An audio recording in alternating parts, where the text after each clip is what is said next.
This morning, turn your Bibles with me to Romans chapter 15. We have been working steadily over the last 2 years as we've made our way through one of the most doctrinally rich treatises in the entire Bible. And this morning we continue that journey as we reflect and read what I believe is the closing of Paul's letter. Right at the very beginning of chapter 1, he opens the letter with a greeting. He last week begins to close this letter with a closing, a salutation, if you will, goodbye, an adios. Between chapter 1 and chapter 15, there is the doctrinal treaty. He is laying down doctrinal issues that many of us in this church have had the privilege to wrestle with. These things, it is not bad to wrestle. You know? It's not bad to struggle. Growth happens in resistance. Growth happens when we wrestle with things. We live in a culture now, we have positioned ourselves in many areas of our life to find places of ease. So then when we come into the church and then what becomes requisite for growth is resistance, then we have issue with that. I mean, think about our lives for a moment. It's little things that push back, like the air conditioner not working so great this morning, right? And it affects everything because in our life, we have positioned ourselves for ease. I find myself, whenever I begin to even get close to a speed bump, I find myself going, how can I go around that thing?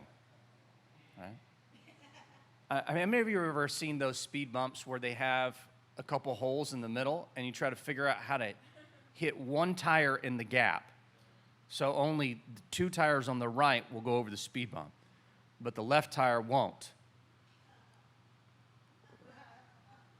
Because if I can have half ease, I mean, have you ever done that? Have you ever tried to miss like half the speed bump? You know how ridiculous that is? Do you know that messes up your alignment more than just going over the speed bump? But ease becomes a priority in our life. This is why we don't eat healthy, because of ease. This is why we don't prioritize things that need to be prioritized in our life, because of ease. This is why wants become more important than priorities, because of ease. So then when we come and we face Scripture and we are right off the bat begin to have to wrestle with things, we figure out whether or not we want to stay at a place, particularly even at a church where ease is not a priority in the church any longer. Just His Word is. And I mean, let me tell you, if God's Word is a priority, and that is the number one priority in a fellowship, ease will not be something that is right there in front of your face all the time. It just won't. I'm not saying we have to suffer. I'm not saying we have to be masochistic. But I am saying that the Bible is not easy. All right? So it has been a good journey. I just want to start off this morning with opening up with the text, right? Romans 15, 22 through 29. I think there are some things that we can take away that are culturally relevant, helpful for our current situation, that might help us evaluate our current position in life and maybe move the needle from where we are currently living to where Christ would have us live. Romans 15, 22 through 29 says, "This is the reason why I have so often been hindered from coming to you," Paul, speaking to the church in Rome, sharing his desire, his want to. Everybody say want to. How often we get our want to and have to's confused. Right? He very clearly understands that his want to, all right, is often diminished by his have to. His have to, I have to do this because God has called me to do this, often thwarts his want to. How often in your life is your want to thwarted by your have to? That should be very convicting if you're breathing. Because the reality is we have prioritized ourselves in an unhealthy fashion in America. It's unhealthy. We wake up in the morning prioritizing our want to. We make our breakfast based on our want to. We choose our job based on our want to. We choose our friends based on our want to. We choose the people we hang out with based on our want to. We choose our churches based on our want to. We tithe, we give offerings based on our want to. We serve or don't serve based on our want to. But what of our have tos?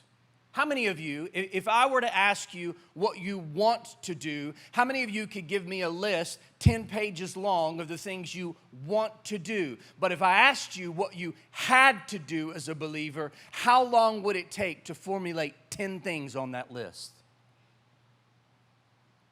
The reality is we don't know what our have to is as believers. We simply exist based on our want tos. So then when we read God's word, we consider our want tos. What do we want to do? What will God allow us to do? What can we do now that we're believers? Everything is me-centric, and very little of our life do we prioritize our have to over our want to. Paul is an example for us today, because Paul, although he wanted to go to Rome, continued to not go to Rome because his have to, his priorities were in order.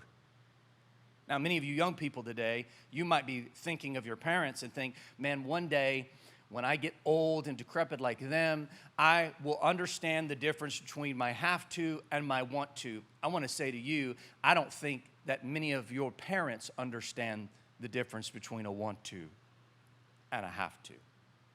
Because age doesn't help you prioritize better just because you're older. The reality is our culture has messed us up, and God is trying to get us back. And there is a difference between someone who says they're a believer and someone who is a believer. And the church is filled with people who don't have this straight, because honestly, this can't get straight until you're saved and redeemed and made new, and that which you have to do consumes you to the fashion where when you're faced with a choice between want to and have to, you will not be able to do the want to over the have to because you're new. You're new. You can't. All right? Now listen to me.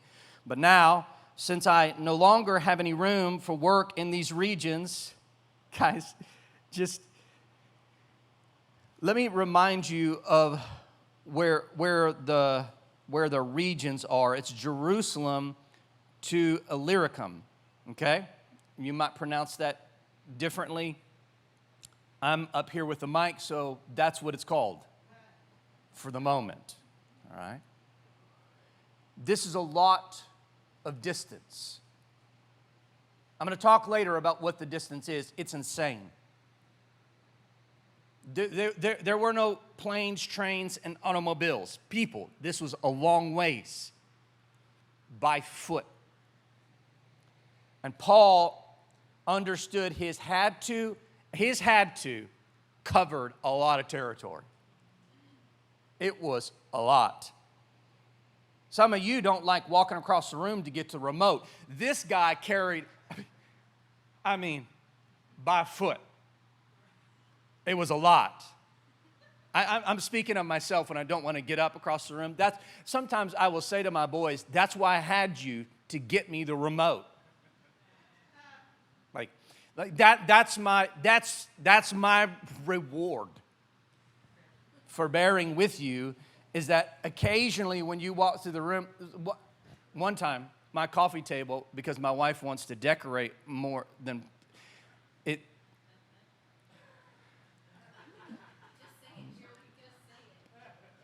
Practically, where the coffee table sits in my living room practically does not help me. But it looks cool. So when I reach over to get my glass, even if I lean all the way over, the teens that have been in my house understand I can't quite reach it. So every once in a while, I'll tell my kids to get it for me. And then it's the joke in the house that Dad's too lazy to even put one foot on the floor to get his cup. I don't even know where I'm going with this. I don't even want to reach and put one foot on the floor to get my cup, but Paul covered distance from Illyricum to Jerusalem. It's a long ways. And he said, listen to this, I've done everything in this distance. I've done everything that I've been told to do. That's crazy. All right? I have no more work in the regions. And since I have longed for many years to come to you, I hope to see you in passing as I go to Spain. And to be helped and to be helped on my journey there by you once I have enjoyed your company for a while. At present, however, I'm going to Jerusalem, bringing aid for the saints. For Macedonia and Achaia have been pleased to make some contributions for the poor among the saints in Jerusalem. So we see the have to here. The have to is the work that he was called to do in this region, this long region from Illyricum to Jerusalem, all right? And then there's a get to on the way to his want to. So for years, he spends time doing the have to. And on the way to his want to, he gets to bring aid to the saints in Jerusalem. But notice the order here. Have to first, get to second, want to last. Is that how you order it in your life? Let me ask a more difficult question. Do you even know the have to?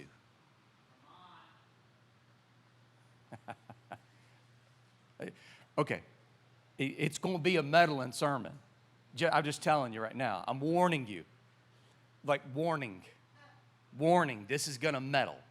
Now, I will get emails and I will get phone calls this week. I'm just going to go ahead and say this in advance. No, I did not think about you. I intentionally did not wear my contacts today so that I cannot see past the first row. So if you're on the first row, good luck. If you're past the first row, no, I was not thinking of you when I said something that was written in my notes. I was not thinking of you when I wrote it in my notes. Matter of fact, the way that I do this, if a name pops into my head when I'm writing notes, I specifically do not even talk about that thing that I was going to write. That's the way I do this. But you need to understand that I was not thinking about you. I'm not talking specifically to you because that seems to be the question I get every single Sunday. I don't do things like that. I don't function like that. I am writing this out of a personal walk with the Lord and personal challenge for me. And you get to become the benefactors of it. The questions I ask on Sunday morning are merely questions that I ask to get to a place where I can consider what God might be asking of me. This is not about you. This is about God. Actually, this is about getting you dead so God can get the glory. It's not about you. It's not about whether you feel good or bad. It's about whether God is glorified. And oftentimes, God is most glorified when you are most dead. And God is most glorified when you are not. So this isn't about you feeling awesome about yourself. This is about us feeling awesome about God. That's what this is about. All right. But this is going to meddle. For they were pleased to do it. And indeed, they owed it to them. For if the Gentiles have come to share in their spiritual blessing, they ought also to be of service to them in material blessing. When therefore I have completed this and have delivered to them what has been collected. I've already completed the have to. I'm going to complete the get to. And once I have done that, I will leave from Spain by way of you. I know that when I come to you, I will come in the fullness of the blessing of Christ. Little did he know he would do it in chains.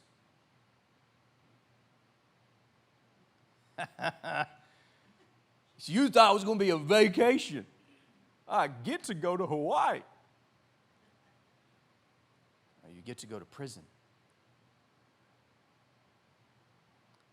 See, because even God uses the want to accomplish his will, and so that he gets the glory. Because when you're his completely, and your want tos are used for his purposes. Are you with me? All right, this is crazy text here. It's crazy. I believe you can learn a lot about a person by assessing their priorities. But things have to be done before other things can be done. You learn a lot about what someone values by what they prioritize. Think with me just for a moment. Think with me of yourself. What do you prioritize currently in your life? Now think with me for a moment. How much eternal reward is birthed out of what you prioritize?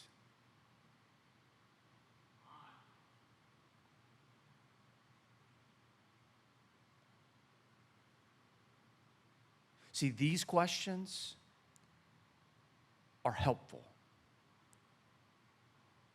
But these questions are somewhat hurtful. Because if you're breathing today, the reality is there is some struggle in our life in this regard. You learn a lot about how a person measures worth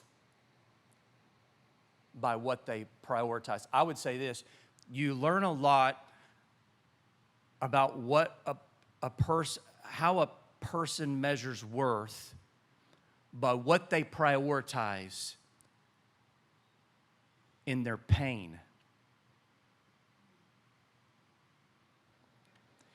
Listen to me. It's easy to prioritize things in a right manner when everything is going well. But what of the moments in life when all hell is breaking loose in your life? What do you prioritize then? I would propose to you this morning that the greatest assessment of what you prioritize is not by assessing your life when everything is peachy keen, but when all hell is breaking loose. What do you prioritize then? That's important. I'm going to give you a personal example. I'm not coming at everybody. This is not personal. This is about me. I'm not making it about you. Pastor JR talked about migraines. We have 50% of the church that have migraines. All right? Understand my heart. I'm using this as an example.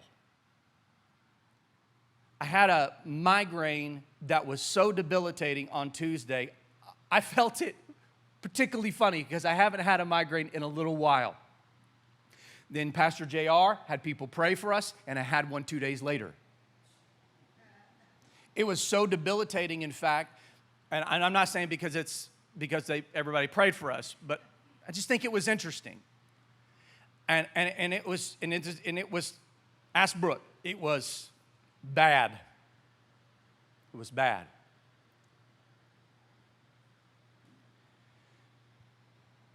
Like there was one part that I thought I was going to have to go to the ER because I couldn't see any longer.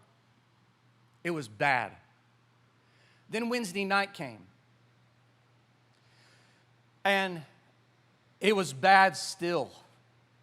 And I was just nauseous. I couldn't eat anything for 2 days. I hadn't eaten or even drank anything because everything I put in, it was bad. And I began to ask myself the question, because I was preparing for this sermon. Shawn, what do you prioritize? I mean, that's easy to answer when you don't have a migraine. But how do you answer that question when you do? Well, I mean, all I do on Wednesday night, here's my dialogue. You just need to hear it. All I do on Wednesday night is I run a little media. I don't even really do the small group. I basically don't even play the games. I just am trying to be a silent helping partner for my wife back in the back and for Cameron as he preaches. I'm just trying to be a silent helping partner for the other sponsors that are there and just be invisible and run media and help with lights and click buttons and then walk out the door and not be. And I write questions.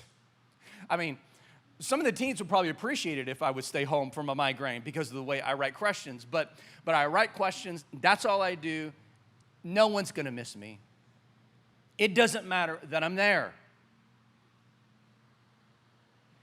But see, that I'm prioritizing what is I have to based on whether people want me or not. What of God, and when does He come into the equation? And so I decided I would go. And listen, it was loud in here.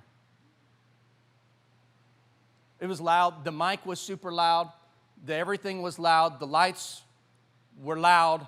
It was loud.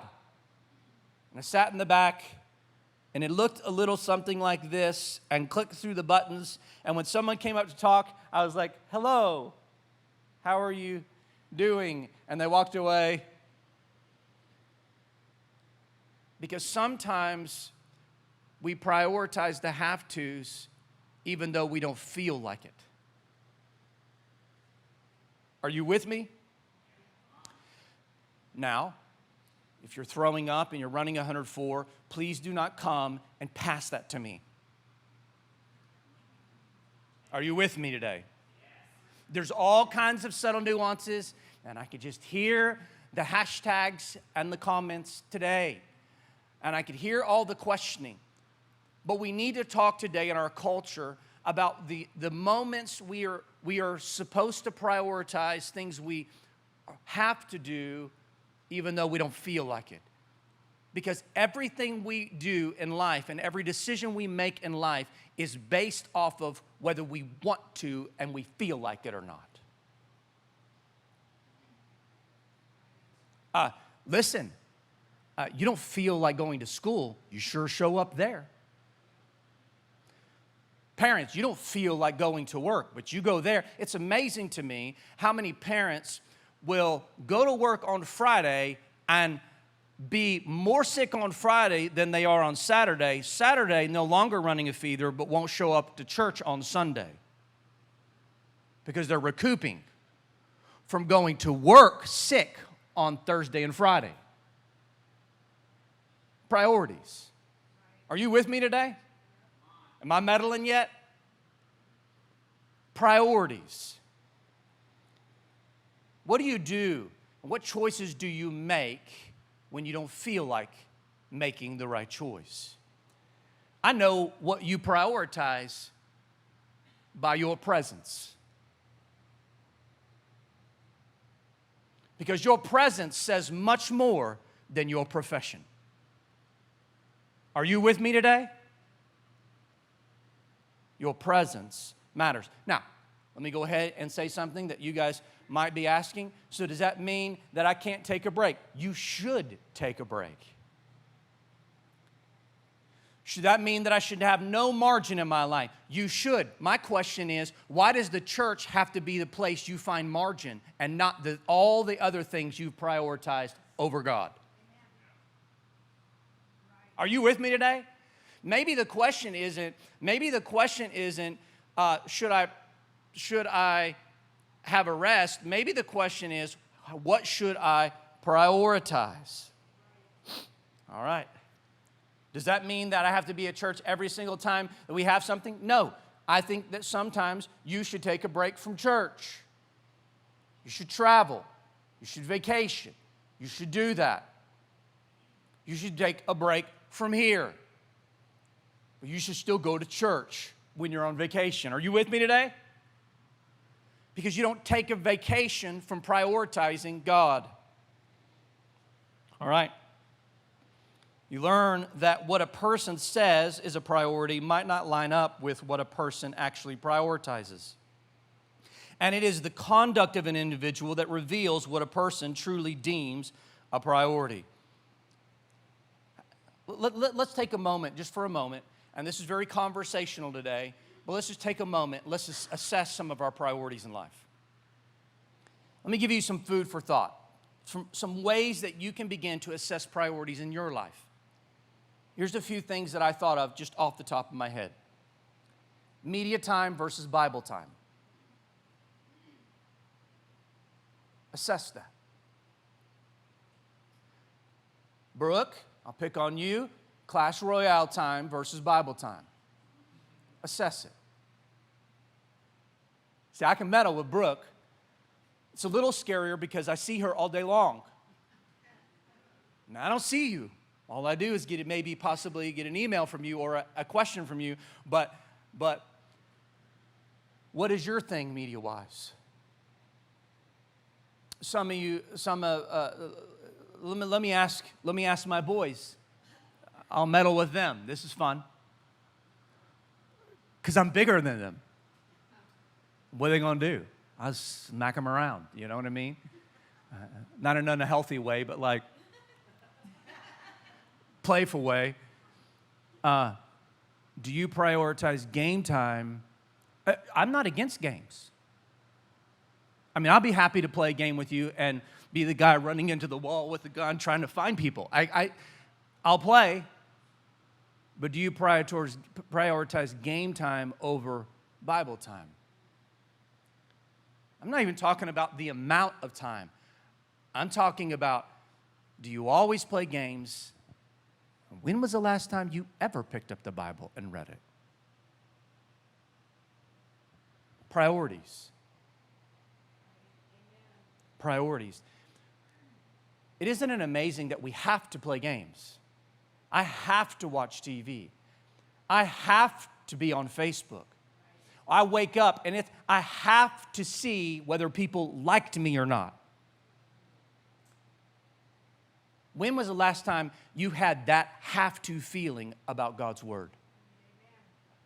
Priorities. What drives you? I can get a glimpse of your have to by your behavior. Media time versus Bible time. Another one, self-time versus family time.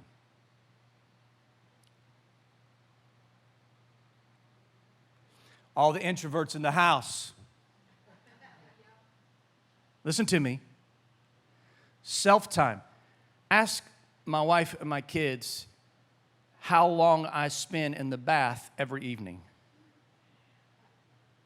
Some of you will begin to wonder if I'm saved. Really, no man would ever spend that much time in the bath. It's at least an hour. It ain't a good bath until you refilled the bathtub, emptied it out enough where you could put more hot water in there and have a fresh, and until that gets lukewarm again. And it's a really good one if you do it a third time. Let me just say right now, Let me just say right now, you might think that's insane, and you might be asking yourself the question, is he really a man? I am, in case you're wondering, but I want to say this, it's my self-time. It is the space that is uninterrupted. Well, it's not uninterrupted. It's not uninterrupted. Sometimes my boys will pop in. They will sit against the counter with the curtain closed in the bathtub, mind you. Sit against the counter and chat with me. I don't go to them, well, you know what? This is my self-time. Get out of here. Because family time is important too. As a matter of fact, if your children need that time, although it's your self-time, will you sacrifice that self-time because family time is important too? Oh, well, I'm introverted and I need to be recouped so that I can actually spend time with family. Wrong. It isn't about you. Sure, you should go find time to recoup, but if you recouping is to the jeopardy of your children, you fail if you will not sacrifice that for them. Can you prioritize that? Self-time over family time. Here's one. Work attendance over church attendance. We already did that. Let's get off that. Spending habits versus giving habits. Oh, that's meddling right there. Somebody actually told me a while ago, this is not real like,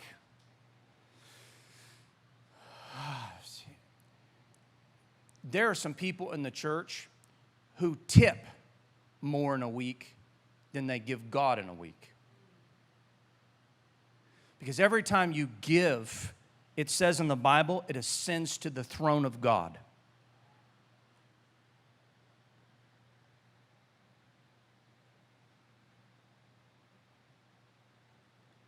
Some of you will tip 20%, but you won't give $1. If you were to assess what is ascended to the throne of God, what did that look like compared to what is ascended to the feet of men who served you at dinner? Priorities. That's meddling. Shawn, get off that. Okay. Talking in conversation versus listening.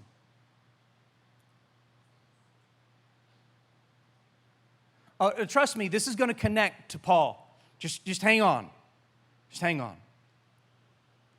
Talking versus listening. How many of you just can't stop talking? There are some times, and can we just have an honest moment? There are some times that with some people, nobody in here, that I wish there was an off button on them.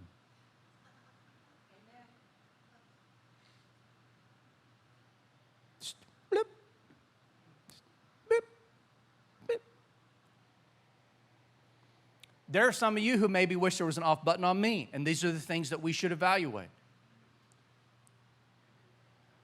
Sometimes we talk too much, and sometimes we don't listen enough.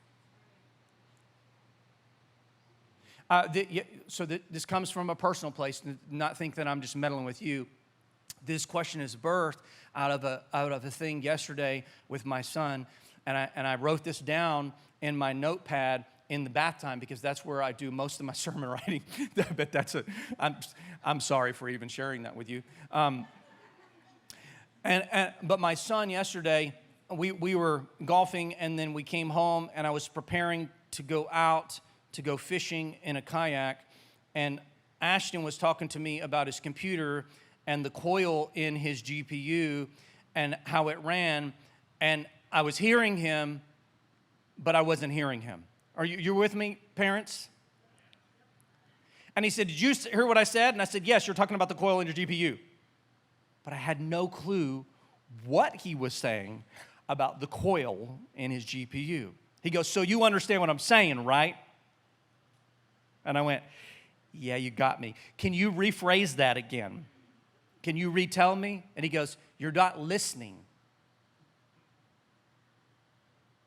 Are you hear the words that are coming out of my mouth? Yeah, I hear the words, but I'm not listening.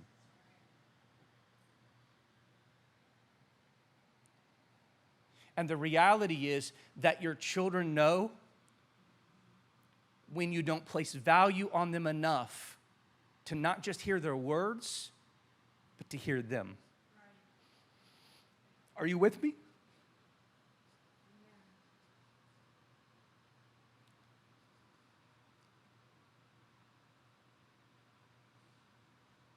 So don't be so busy caring about you that you don't care about others. Priorities. Priorities. Do you have them? And are they you-centric? It's good. Are prayers marked by requests or thanksgiving?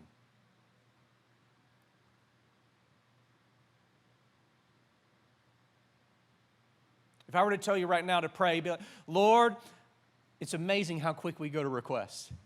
But the command is, you enter. Everybody say enter. That's the beginning. His gates with thanksgiving. You enter his courts with praise. And then you present your requests with boldness before the throne. You don't get to the throne unless you come through thanksgiving and praise first. Because the throne is in the innermost part.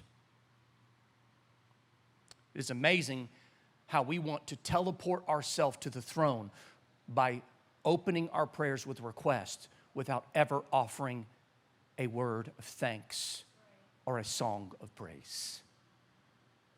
Priorities.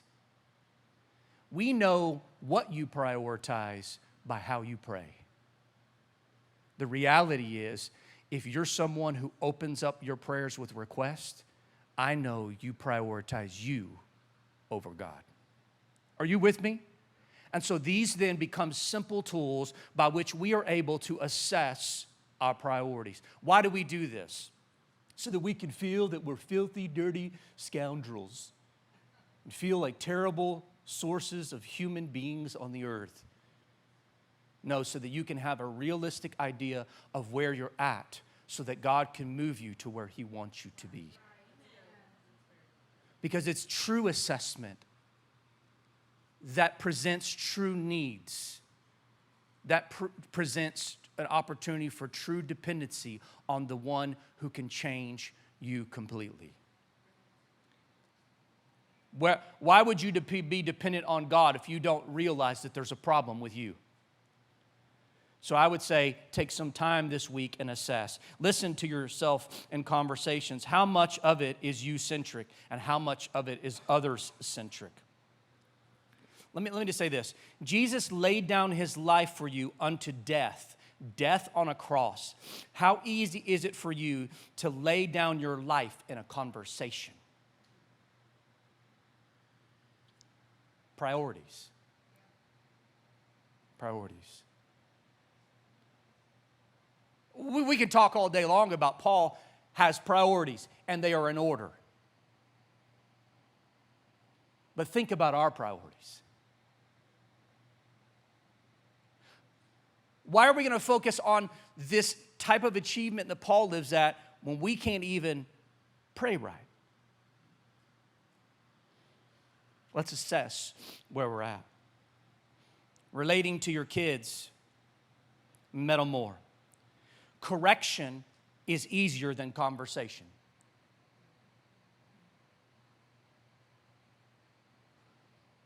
It's funny when men begin to step up into their role to be the spiritual leader of the home. It is amazing and it's inevitable that the way that all men, begin to try to exercise and grow into that role that they feel called by God to is by stepping into correction first. Well, I'm a spiritual leader of his home. I'm correcting everyone. I'm the referee. Foul, foul, foul. Foul. Don't talk back. Foul. And then they do that to their wife and they almost die. And they're like, wait a minute. Maybe I should try this conversation thing out. Because leadership is not necessarily about correction.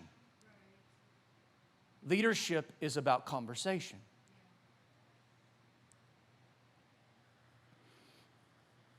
See, Correction prioritizes self. You're inconveniencing me. Stop it. I don't like that. Stop it. Notice what it starts with. I.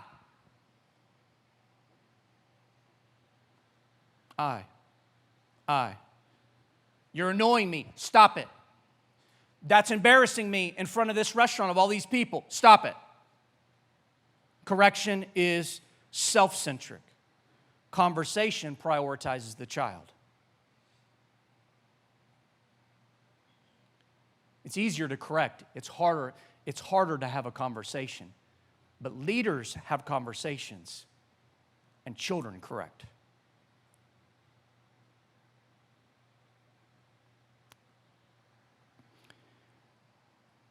It's easy to make children enter your world. It's quite another thing to go enter theirs.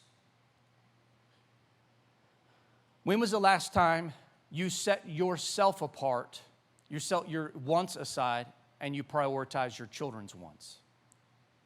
No. Not called them to come do something you like to do, but went and did something they like to do. Well, I'm not good at that. Go be ungood at that with them. They will have more fun making fun of you for being ungood at it. I mean, I would love to invite Ashton to come play basketball with me every day. I'm good at that. And that's fun, being good at something. It's fun being unstoppable. It's fun for your kids to be unstoppable too. It's something you're bad at. When was the last time you were willing to be bad at something so that your child could be good at something? It is amazing how parents will make fun of what their kids do rather than participate in what their kids do. Well, stupid games these days, and these kids, all they do is play games, and it's just so dumb. And our generation's going to hell in a handbasket because of games. Games is not the problem. You are the problem. And your kids are going to hell in a handbasket because you don't love them enough to actually hang out with them and get to know them. You would just rather sit around in Gossip Central and make fun of them over tea. Sorry, I don't know, were we from England? I mean, seriously. Coffee.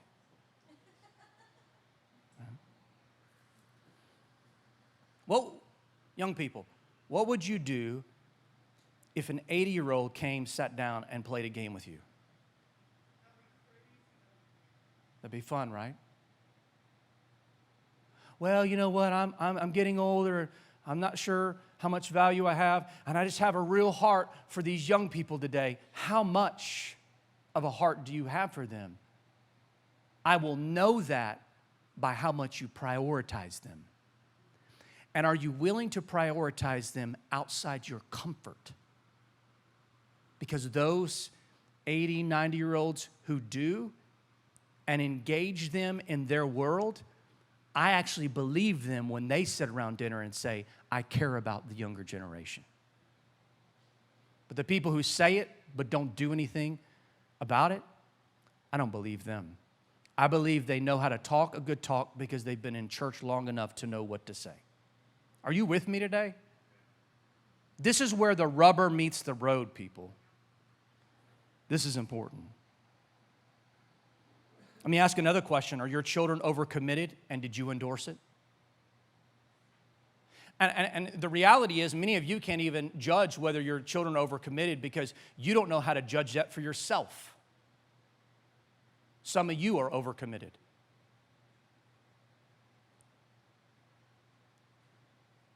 Okay. How do the things they're committed to help them eternally? There's a question you should be asking.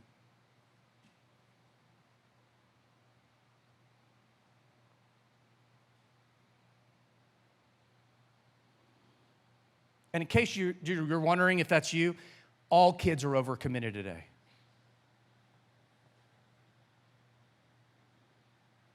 That's why the suicide rates are the way they are. The problem is not society, and the problem is not media. The problem is you have allowed your children to overcommit themselves to a degree that they cannot even stand under the pressure that are mounting over their head. And honestly, we say that's good parenting. All right, moving on. Do their commitments rob them of the energies necessary to invest in spiritual priorities?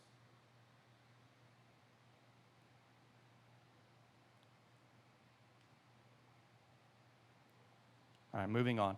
Y'all quiet in here. That's personal, right? It's personal. Paul certainly had priorities. But this is not just a story about his apostolic priorities.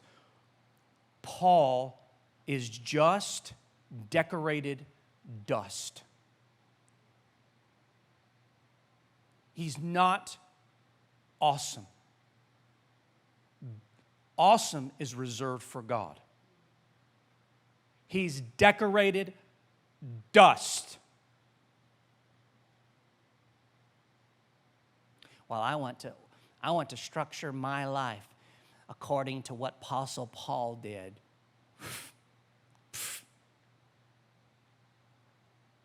Anything the Apostle Paul did was because God sovereignly ordained it, sovereignly empowered it, and sovereignly worked it through him for his glory.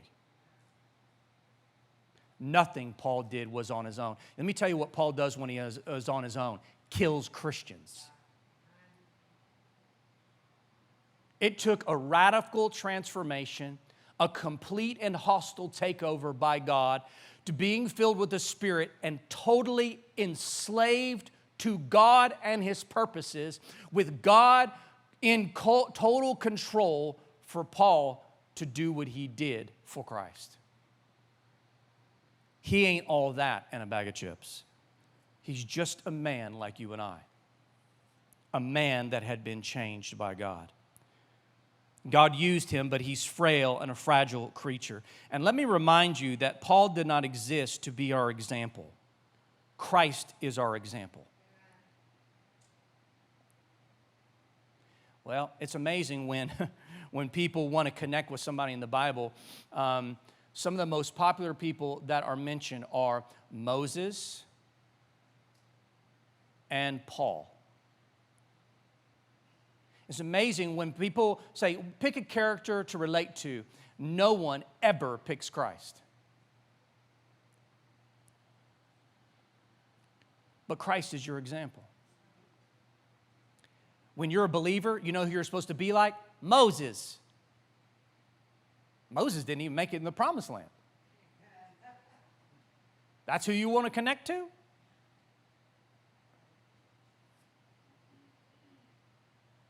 Christ is our example. Even Paul said, follow me as I follow Christ. However, because of his position, we learn something important about the church. Now, real quick, because I kind of belabored some things that maybe I shouldn't belabor, but I have belaboring liberties because I have the mic, right? I want to mention some stuff in the breakdown of this scripture that we just read. After kind of laying all this as a preface, he has to go to Spain. Everybody say he has to. He has to. He has to go to Spain. I'm called to go to Spain. That's the has to. He gets to go to Jerusalem. Everybody say gets to. He wants to go to Rome. Everybody say wants to. Listen to this by James Edwards. Ironically, in the same breath he mentions Spain, he says he must go to Jerusalem. Consider for a moment the range of Paul's plans. He writes from Corinth to Rome about his visit to Spain with a trip to Jerusalem. His plans reflect the tension between his allegiance to the mother church in the Jewish East and the missionary calls of the Gentile West. The gospel did not present Paul with the option of serene detachment from the world in spite of his mission, or because of his mission. It made him increasingly vulnerable to the far-flung forces of the world. He had promises to keep and the miles to go before he slept. It's nice to do what you want to, but there are things you have to do before you do the things you want to do. Not just the things you have to, but the things you get to. I want dessert. You have to eat the green stuff first. But I want to. You have to eat the green stuff first. But I want it. And the parent goes, here, just have dessert so you'll be quiet so you won't know me anymore. Parents. Parents, how many times do you cave and let your child have the want to because they whine too much about it?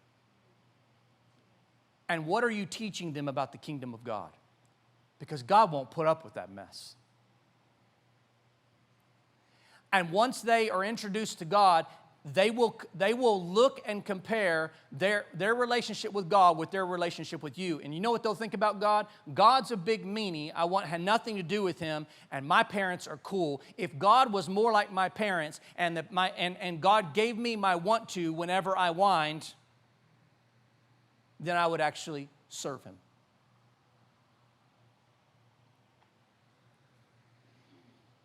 I want to go play. Well, you got to do your schoolwork first. Man, I want to. It's amazing because we see this in the life of a child and we understand how ridiculous this is, but this is what we do as adults. Most of our life is ruled by our want, not Paul's. He understood the have to. And he understood that the have to is a priority, but he also understood that the get to or the must to is as well. And he never prioritized the want to over the have to and the must to. Or the want to, or the gets to. I'm sorry, not want to, but gets to. It's not that there's no room for want to. Listen to me today. That's what we're learning from this. There was room for Paul to want to go to Rome. And there's room for you to have a want to. Are you with me today? It is that there's a place for a want to, and it is not first. I would say it's convenient to have a father and a mother so you don't have to decide the have to from the want to. The problem is fathers and mothers don't prioritize have to and want to's properly either. So we don't even get the comfort of trusting their decision. Young people, are you hearing me today? I don't think your parents get this right all the time.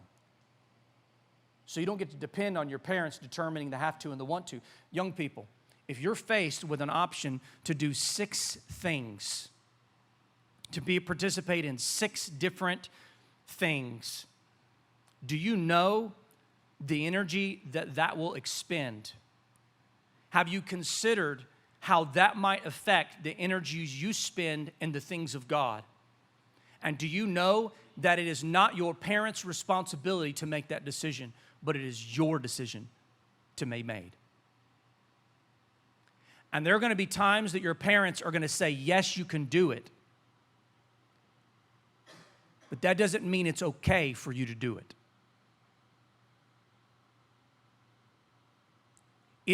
Let me tell you something. No is not a dirty word.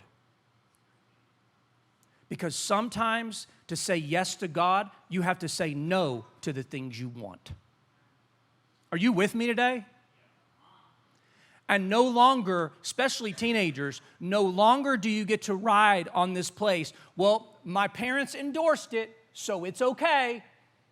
If you find it robbing you of all energy to be able to do anything for God, including spending 5 minutes talking to Him or reading the Bible or going to church, if you find yourself not wanting to show up to church, show up to youth, show up Sunday, do any of those things. Those are the real temporal things. Those are the real surface level things. If you find yourself just being aggravated and stressed out and overwhelmed, not being able to be loving to people in your family anymore, not even being able to be a helpful participant, your parents ask you to clean one dish up and you're so overwhelmed, stressed out, and tired from doing all the activities, maybe you're responsible to get to a place where you evaluate that and you go, you know what? I've said yes to too much. And even though my parents said I could, I find that this is causing me to not be like Christ. And you're responsible. Because parents, and it's not an indictment on you, I want to untether you from the responsibility to feel like you have to have all the answers for your kids, because sometimes you're going to give the wrong answers, you're going to give a wrong endorsement, and you're going to say a wrong yes, and it is their responsibility to make that decision for themselves. It is. Oftentimes, fathers and mothers push kids into want-tos to the detriment of have-tos. What happens when we don't get the have-to and the want-to confused? Paul says, he says, I no longer have any room for work remaining between Jerusalem and Illyricum. Listen to this. Listen to the distance of this, that this is the work he had done. He was called to do between Jerusalem and Illyricum. It is 1,000 miles between them. That is the difference between Missouri and Florida. By foot.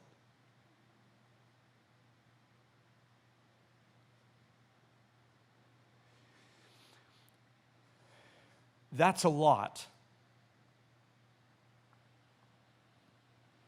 Notice he doesn't move the want to. He doesn't move to the want tos until he gets. Okay. He doesn't move on to the want to until the have to and the get to is done. So once he has done all this work in this 1,000 miles, he said, all the work here that I was supposed to do, I did it. That's a lot. He spends years doing that. And all the while, he has a want to, but he doesn't do his want to. He says no to his want to, because sometimes saying yes to God is saying no to your want tos. All this time, he says no to his want to. He wants to the entire time, but he only focuses on the have to until the have to is done, because you don't move on till the want to until the have to is done. But notice, when the have to is done, he doesn't go straight to the want to. He still has a gets to or must to that he has to do first. Taking money from one place to the saints in Jerusalem so they have what they need. And once they have what they need, then he goes to his want to. Only then. Priorities. Some of us can't even make a right choice on what to eat. Because the want to rules. Some men can't even decide how to use the internet properly because of the want to.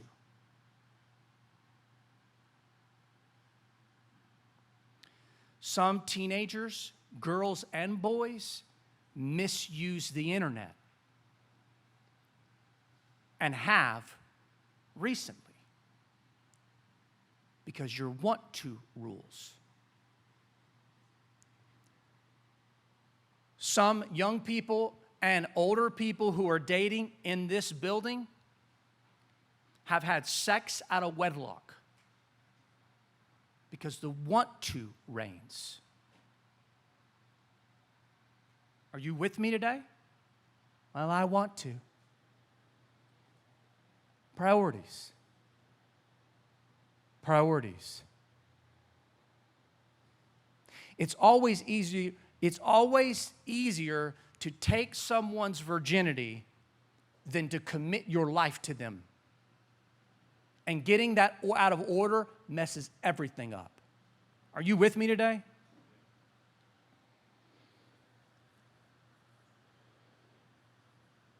The have to is God-centric. I'm closing with this. The get to is others-centric. And the want to is self-centric. Notice here, there is still place for the self-centric place, for the self-centric position, the want to. There's still place for that. Notice there's no rebuke here for the want to. The rebuke comes when the want to is out of place. And the goal today is for you to consider how often you get the want to out of order. We have this idea that there does not exist, that there is no has to.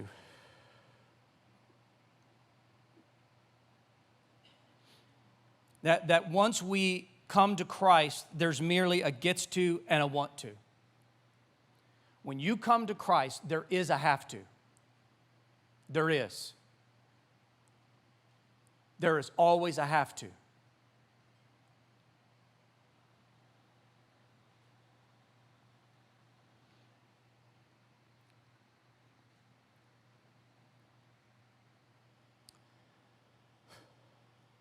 The goal today is for you to go home and you to consider your priorities. I'm going to recap.